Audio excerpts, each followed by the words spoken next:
buenos días, buenas tardes. Es para nosotros un placer estar de nuevo para discutir sobre el tema de la doctrina de las últimas cosas, la escatología, lo que la Iglesia espera o expecta que va a suceder en el futuro, las preguntas, las interrogantes sobre cómo la Iglesia debe proceder, cómo nosotros como pastores, como predicadores, debemos orientar la Iglesia. En esta parte, en este segmento, vamos a hablar acerca de cómo nosotros debemos tratar en la predicación, en la enseñanza, los temas escatológicos. Nuevamente tengo aquí de invitados a nuestros hermanos, el doctor Raúl Saldívar, escritor, predicador, conferencista internacional y de mucho prestigio en el círculo de la educación teológica, y al hermano Edgar Alan Madrid, nuevamente con nosotros para discutir esta temática. Vamos a comenzar con una pregunta generadora para dirigir esta discusión. ¿Cómo debemos enfocar en la actualidad nuestra predicación, nuestra enseñanza en la doctrina de las últimas cosas? Porque un predicador puede tomar la Biblia y leer y decir, esto dice la Biblia, ¿verdad? Y la tensión entre la exégesis, el estudio profundo y lo que podríamos llamar la inspiración para predicar de eso. Entonces, pero también ser responsables, no solamente espirituales, sino que ser responsables de lo que predicamos y no levantar ni falsas expectativas ni interpretaciones erráticas. Entonces, Raúl, usted en su libro, hay una partecita donde usted enfoca el asunto. No es cuestión de agarrar el libro de Apocalipsis y aquí leo y voy a lanzar mi mensaje. Díganos algo sobre eso. En primer lugar, el predicador, el pastor, tiene que hacer una diferenciación entre lo que es la academia y el púlpito. Y la gran parte de la escatología es academia y nunca, a mi criterio, debe de mencionarse en el púlpito. Entonces, ¿qué es lo que debo usar en la cátedra y usar en el púlpito? Bueno, pues yo me centraría en las cuestiones pétreas en el púlpito y no me metería en las cuestiones periféricas, porque eso crea una confusión y hace creer a las personas que estas son las últimas verdades. Y al final lo que hemos observado es que existen una serie de... las personas van formándose conceptos completamente sectarios sobre ese tipo de cosas. Ahora, el problema es que la gente no ha entendido, no hace esa diferenciación, ¿verdad?, entre lo que uno debe predicar y lo que no debe predicar. Para mí lo periférico es una harina movediza. Estábamos en una reunión de este tipo, hablando de esta temática, precisamente con César Vidal, una persona que maneja bastante estos temas, un gran teólogo español, y uno de los participantes le dijo, ¿qué relación hay con lo que dice el libro de Apocalipsis y lo que está sucediendo en Israel? No voy a decir la respuesta hoy porque no se trata de eso, pero entonces la gente está diciendo así, estamos viendo en las noticias lo que está sucediendo en Israel, el conflicto árabe-israelí y esto, ¿tiene que ver esto con el cumplimiento de tal profecía? ¿Cómo manejamos eso? Bueno, en primer lugar, la escatología se ha utilizado equivocadamente. De hecho, se ha utilizado no para lo que se escribió en la palabra de Dios, sino para cumplir ciertas agendas, puede ser denominacionales y aún personales. Y en ese sentido, eso no está bien. Quiero matizar un poco las palabras del hermano Raúl, porque es cierto, uno no tiene que meterse como que si fuera este tipo de interpretaciones verdades absolutas. Sin embargo, la Biblia, en varias ocasiones, incluyendo en el libro de Apocalipsis, pronuncia bendiciones para quien estudia estas cosas, y lo conecta con algo que a veces nosotros no lo conectamos, que es con la vida práctica, con la ética. Segunda Pedro dice, puesto que todas estas cosas han de ser desechas, eso es escatológico, y de hecho en el contexto de eso está hablando, ¿cómo no debéis vosotros vivir en santa y piadosa manera, andar en santa y piadosa manera de vivir? O sea, nosotros no hemos conectado suficientemente la esperanza escatológica que tenemos con la vida diaria. En otras palabras, no se trata de meter miedo, y ahí es donde la advertencia del hermano Raúl es muy válida y muy valiosa, porque a veces la escatología lo hemos utilizado casi como una novela de terror, Sí. ¿verdad? Hay mucho terror en lo Hay que se mucho predica. Lo hemos terror. hecho un negocio, Sí. no Eso es solamente cierto, es dentro verdad. de la iglesia, sino de que Hollywood ha creado el género apocalíptico porque explota esa cuestión que está en el ADN del ser humano. El ser humano nace con la idea de que el mundo va a ser destruido. Es decir, es una idea innata, está dentro del paquete, como otras cosas que están dentro del paquete. Cuando eso conecta con lo que uno habla y ese tipo de detalles, entonces es cuando el ser humano se fascina, ¿verdad? Por eso el título del libro es Apocalipticismo, creencia, fascinación, temor y duda. Esos son los 4 subtítulos. En vez de ver lo que subyace en todo el libro en toda la literatura apocalíptica, particularmente en este caso Sí. del libro de Apocalipsis, bienaventurado el que lee, el que oye y el que guarda Sí. las palabras de esta profecía y le da las líneas. Ya en los mensajes a las 7 iglesias le señala los errores de la iglesia, los pecados de la iglesia. Tienen que corregir eso, arrepiéntete, dice. Para acá, aparte de visualizar gran tribulación y todos los terrores que se presentan en esas figuras, hay otros elementos, ¿verdad? Bienaventurados los que mueren en el Señor, bienaventurados los que lavan sus ropas en la sangre del Cordero, estén preparados porque viene un momento cuando Dios va a llamar, ya en los capítulos últimos, 20, 21, a juicio todas las cosas, como ya el mismo Antiguo Testamento nos lo dice. Entonces tenemos que enfatizar en estas cosas en vez de las cosas negativas y que nos traen terror y para ciertas personas hasta aberración. Una de las cosas que yo digo es que en el libro es que el Apocalipsis, a mi criterio, no es el libro del fin, sino del principio. Hago la diferenciación entre fin de qué, fin del sistema cósmico, Sí. pero el principio del gobierno de lo que decimos lo mejor. con la ausencia de eso. Ahora, el tema exegético es que las gran cosas de que están en Apocalipsis no las podemos entender para nuestra realidad si no lo despojamos de todos esos elementos que solamente tenían pertinencia para aquella gente. Él está escribiendo a 7 iglesias. Es decir, en el libro ese Approaching Hoofbeats de Billy Graham, él dice, tiene un carácter epistolar, escrito a 7 iglesias. Sí. Entonces, ¿eso qué tiene que ver con nosotros? Pero dentro de todo eso hay un querigma, que eso es lo que el exégeta, el hermeneuta tiene que hacer, y ahí es donde está el detalle. Vivimos en una sociedad en América Latina donde escasamente la gran mayoría de las personas que predican no saben cómo hacer ese trabajo de sacar el querigma, la esencia, y entonces leen el versículo, lo explican antojadizamente, y ahí es donde viene la confusión y el problema. Volviendo a la tensión que ya se da en algunos casos y que algunas personas toman eso como un modelo, como un paradigma para la predicación, para la enseñanza, para que se cumpliese la profecía.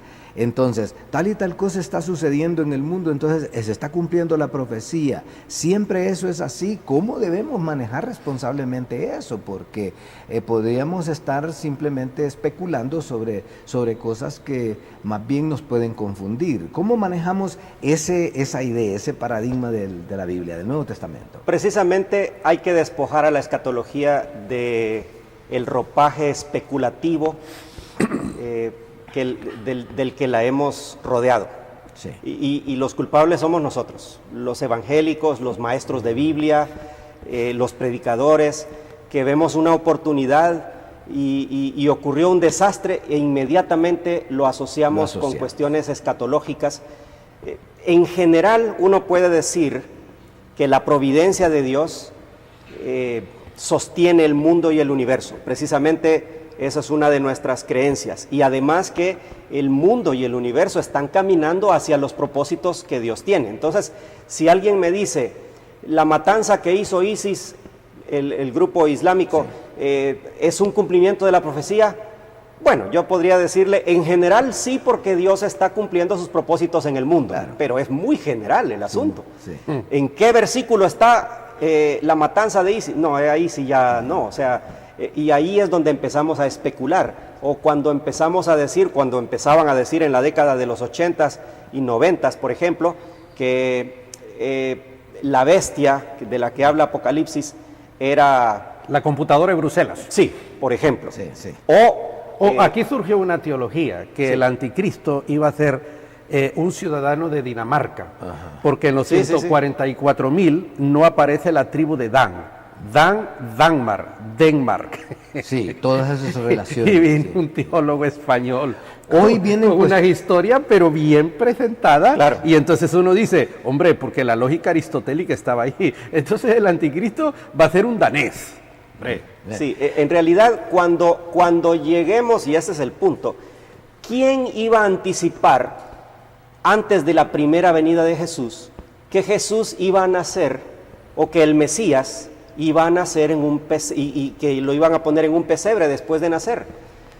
Creo que nadie. Sí. Creo que nadie esperaba tal cosa. No, porque se esperaba sí, un soberano. Correcto, pero sí sabían que iba a nacer en Belén. Porque los magos preguntan al rey Herodes, ¿dónde ha de nacer? Y Herodes pregunta a los escribas, ¿dónde ha de nacer el Mesías? En Belén, le contestan ellos. O sea, su escatología tenía parte de verdad y tenía parte que desconocían. Sí. Claro, las especulaciones que surgieron llevaron al error a muchas de las escuelas judías. Una vez que se cumple la profecía, entonces ya Mateo y los demás evangelistas y nosotros podemos decir, claro, es que era bastante obvio, vemos este texto y vemos este otro del Antiguo Testamento y este anuncio y el otro, pero esto es post-eventum. Es porque ya lo leemos de este lado. Correcto, ya está de este lado. Yo creo que lo mismo va a pasar. Sí. Cuando Jesús venga, todos vamos y a propósito, se va a acabar el premilenarismo, se va a acabar el amilenarismo, se va a acabar el postmilenarismo, el pretribulacionismo, el midtribulacionismo, y todo ese montón de maraña de cosas de la que hemos rodeado la escatología. Luego nos tocará celebrar el cumplimiento fiel de las promesas de Dios con respecto a la venida del Señor Jesús. Y en ese sentido, así es como debemos celebrar desde el púlpito. Hay esperanza, no es el final. Tú no eres un punto nada más en este universo, eres alguien importante porque Jesús viene muy pronto por ti. Ahora, yo sí creo que tenemos que hacer compromisos, claro, compromisos hermenéuticos y decir, ¿tú crees que va a haber un reino terrenal? Yo creo que sí. Yo creo que el todavía no significa que hay muchas cosas que se deben cumplir del reino terrenal de Jesús. Y dejamos los detalles. Y los detalles. Pasa, que si es Israel, que si es la iglesia, que si son los dos juntos, que si los 1000 años son literales. Bueno, mire, yo creo que no debemos declararnos agnósticos en ese sentido. Sí. Yo creo que debemos tomar el riesgo hermenéutico de decir, claro, esto es así, y por el momento creemos que será así. Sí. Pero teniendo la actitud de, sí, pero hay otros hermanos que creen que será así, y hay otra escuela que cree que será así. Entonces usted tome su decisión y luego piense, posiblemente en más de alguna cosa yo estaré equivocado y en otras tendré razón.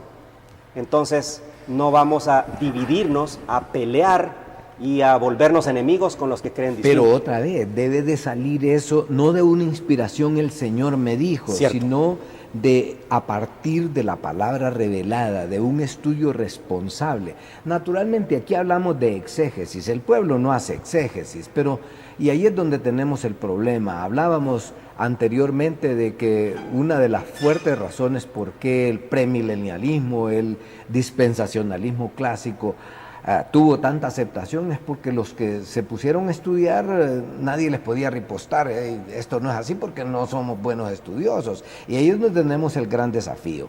Ahora en la actualidad, por ejemplo, está el tema de que, bueno, con tanto desacierto en la política y a la geopolítica a nivel mundial, como la expectativa del anticristo, ¿va a ser el anticristo una persona? Otro tema, ¿verdad? Y se especula, y volvemos a la Biblia y empezamos a ver algunas cosas, y hoy hay varias especulaciones así lanzadas con poco estudio. Sí. ¿Qué podríamos decir de ese tema específicamente? Porque mucho oigo en la predicación y especulaciones sobre el concepto que tenemos que sale de la Biblia del anticristo. En primer lugar, ya en el Nuevo Testamento se anuncia que ya en la época del Nuevo Testamento había anticristos. Anticristos, sí, plural, ¿verdad? Un término que aparece en las cartas de Juan. De Juan.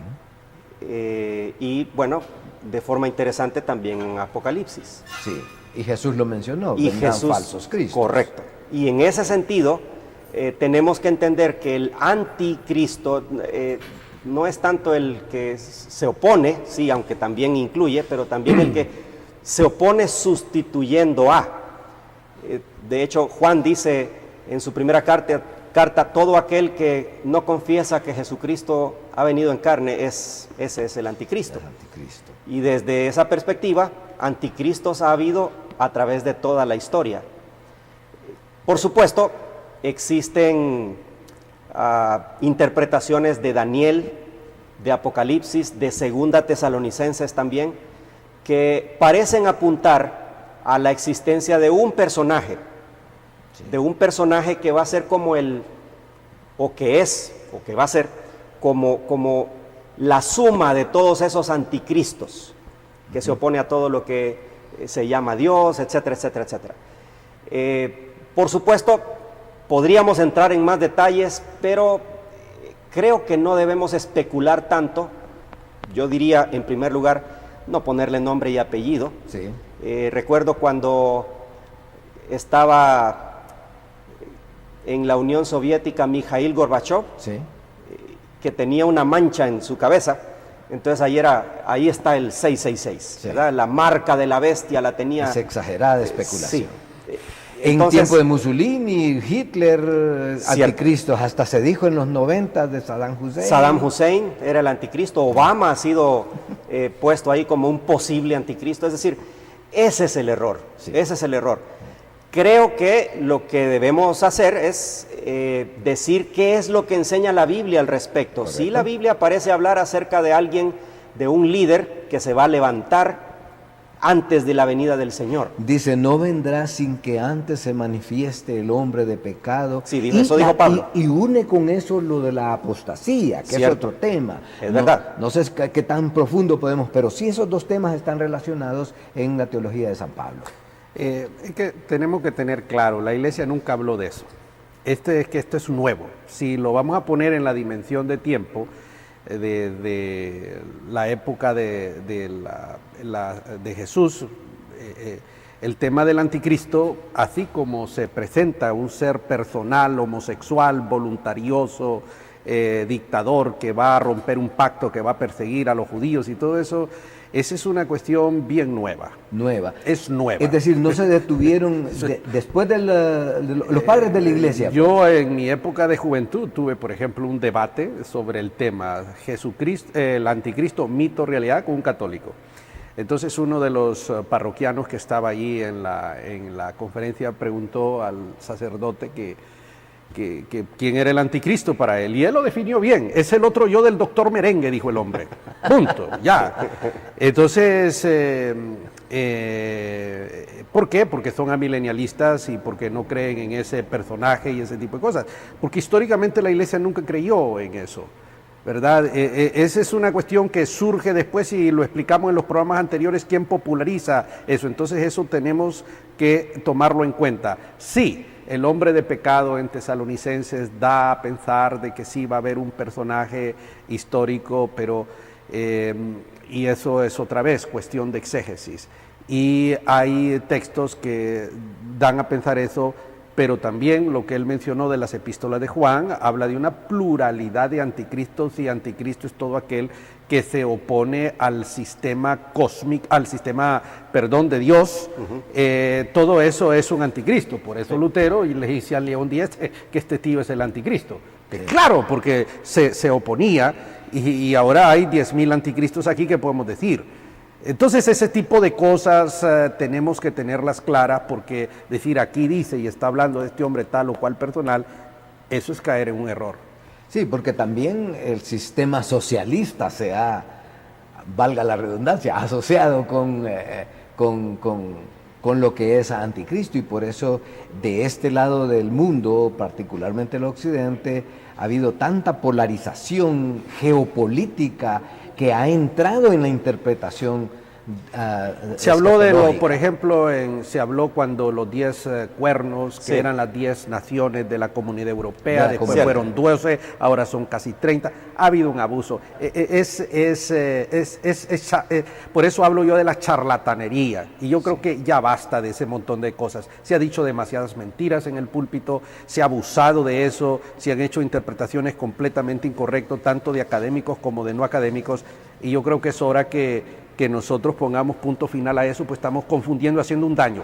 ¿Son estos enfoques de origen personal? ¿Son teólogos, predicadores que lanzan eso? ¿O están abrazados por grupos como denominaciones, cierta tendencia de iglesias? ¿Cómo lo ven ustedes? Bueno, yo creo que mucho ha venido de la buena intención. Esa es la verdad. La escatología ha sufrido más a manos de sus amigos que a manos de sus enemigos. Los enemigos de la escatología cristiana están tranquilos, con los brazos cruzados y diciendo, no, solo estoy esperando que un cristiano vuelva a meter la pata con respecto al tema de la escatología, y que ahora nos anuncie que Osama Bin Laden es el nuevo anticristo, pero ya se murió, entonces ¿ahora qué hacemos? Bueno, hay que buscar a otro. Pero la escatología ha sufrido mucho en ese sentido. Claro, las líneas teológicas más o menos han estado más o menos claras hasta hace unos 20 o 30 años. Es decir, si uno hablaba de premilenarismo, hablaba de líneas casi denominacionales. Sí. La iglesia reformada, por ejemplo, no entra... Esa milenialista. Esa milenarista. Preterista. Correcto.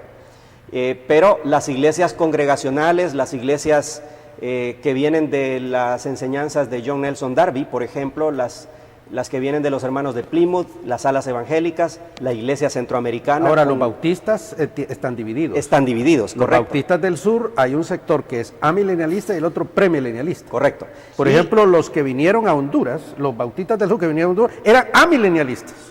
Sí. Los misioneros primarios que vinieron. Y al mismo tiempo, si usted va a una librería bautista, usted va a ver un libro de este tamaño, así de largo. Largo con esos esquemas. Con los esquemas de las 7 dispensaciones del doctor Scofield. Sí. No hay nada más dispensacionalista clásico que eso. Sí. Claro, Scofield con su Biblia y todo lo demás, y las iglesias centroamericanas se fueron por el lado dispensacionalista, premilenarista, más clásico. Cuando surge el movimiento pentecostal surge con un gran hambre escatológico, y anunciando la segunda venida de Cristo de manera inminente.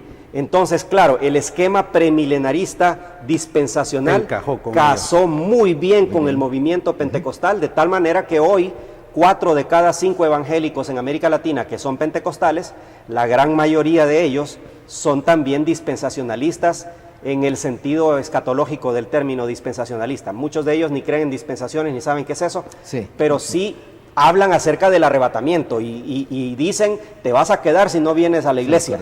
Si tú estás en otro lado haciendo pecado y Cristo viene, te quedas.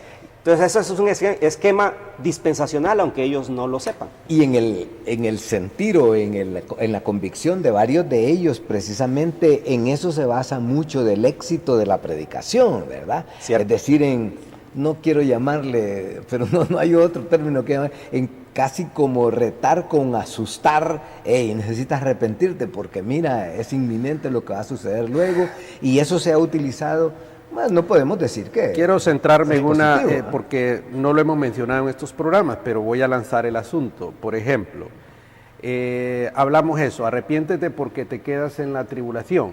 Te quedas, no serás arrebatado y te vas para la tribulación. Pero al final de la tribulación hay salvación. Entonces, ¿cuál es el problema? Y me quedo, ¿verdad? Porque hay unos a la izquierda y a la derecha. Sí. Y aquí viene otro tema, aquí, porque esas son las cosas que hay que... Correcto. Esas son las cosas que hay que meterse. Sí. Aquí viene otro tema. Bendito de mi Padre, entrad, el milenio, el reino de los amigos dispensacionalistas. Pero al final esos benditos de mi Padre dejan de ser benditos y hacen alianza con Satanás para hacer la guerra. Porque se descomponen al Sí, final. pero ya esos pasaron por el juicio, ya fueron declarados benditos, entraron al milenio y demás, de ahí es desatado Satanás, los engaña y hay otra situación ahí. Entonces, por favor, que alguien me explique esa historia, porque eso lo deja a uno más perdido que al hijo de Limber. Allí ninguno de los teólogos dispensacionalistas dejan las cosas ahí con signos de interrogación. Por eso, otra vez, esos son arenas movedizas. Sí. Bueno, Ahora, esos son puntos torales y eso requiere una explicación, Sí. porque si no se explica eso con la lógica aristotélica, entonces, por favor, no hable del tema. sí. Ahí es donde yo quiero llegar, ¿verdad? De que no es... Bueno, usted lo aborda en su libro y alguien que me habló de su libro y me dice, no estoy de acuerdo con el doctor Raúl Saldívar porque dice que ahí hay unos que toman el libro de Apocalipsis y toman tal lectura y dicen a predicar así. Y si son inspirados y si tienen esa motivación, entonces ¿por qué les va a prohibir predicar? Entonces ahí es donde está el problema. No, lo que estamos diciendo, no, sea más responsable en el tipo de declaraciones que va a hacer, ¿verdad? Sí, así Sí, me dijo una persona, me comentó esa parte de su libro. sí, no. Dígame algo. Un abuso que se ha dado es la división entre la iglesia e Israel. Llegó a ser tal que en algún momento algunos maestros dispensacionalistas de la escuela clásica llegaron a enseñar que durante el milenio tenía que ser el cumplimiento de las promesas a Israel. La iglesia no entra en ese esquema. Y de hecho algunos empezaron a especular, de nuevo el tema de la especulación, de que la iglesia iba a estar fuera de este mundo durante el reino de Cristo, porque eso tenía que ser puramente Israel. Israel. Puramente Israel. Ahora, ese es un abuso exegético y es una gran especulación que no encaja dentro de lo que la Biblia enseña, no soporta la prueba de la Biblia. Y en ese sentido hay que tener mucho cuidado con ese tipo de declaraciones. Y luego viene el segundo rapto. En la teología dispensacionalista, stricto sensu, debe haber un segundo rapto, porque dice que habrá cielos nuevos y tierra nueva. Hombre, para eso entonces la gente que está en el milenio y todo ese tipo de gente tiene que ser trasladada a otro lugar para que haga ese hecatombe final, ¿no? Sí, porque si no serían destruidos. Serían destruidos y ese tipo de cosas. Entonces uno tiene que inventar situaciones ahí. Partes difíciles de explicar. Ahí hay que explicar eso. Eso sí, alguno de los teólogos habló del segundo rapto. Van der Lut es uno de los que habla de eso, pero ¿dónde en la Biblia nosotros encontramos ese tipo de cosas? O sea que este tipo de teologías nos obliga stricto sensu a especular sobre cosas porque, es decir, no hay de dónde sacar cosas, entonces uno tiene que usar la lógica, pues tiene que haber tal cosa, ¿verdad? Entonces llegamos a la conclusión de que cuando tratamos de estos temas que tienen que ver con la escatología, no podemos asegurar al 100%, sino que hacer aproximaciones. Estamos cerrando ya este segmento del programa porque ya se nos acabó el tiempo y podemos decir que cerrando o concluyendo sobre estos elementos, vamos a vivir siempre en lo que yo llamo la tensión entre lo que podríamos llamar inspiración o o el deseo ferviente de predicar, pero también la responsabilidad de hacer un estudio serio hasta el punto de que podamos manejar la exégesis y una buena interpretación, y que en aquellos puntos en donde no hay una suficiente certeza de la doctrina o el punto de vista que vamos a enseñar, pues lo estudiemos primero antes de que vayamos a darlo al público, y cuando lo enseñemos sea por nuestra convicción, y siempre demos la idea de que, como dice San Pablo, no que ya lo haya alcanzado, ni que ya sea perfecto, sino que estoy acercándome hasta lo que son las posibilidades de lo que puede suceder, porque entonces podemos caer en la especulación. Se nos terminó el tiempo por hoy, vamos a hacer un nuevo abordaje muy pronto, y les damos a ustedes las gracias por estar con nosotros.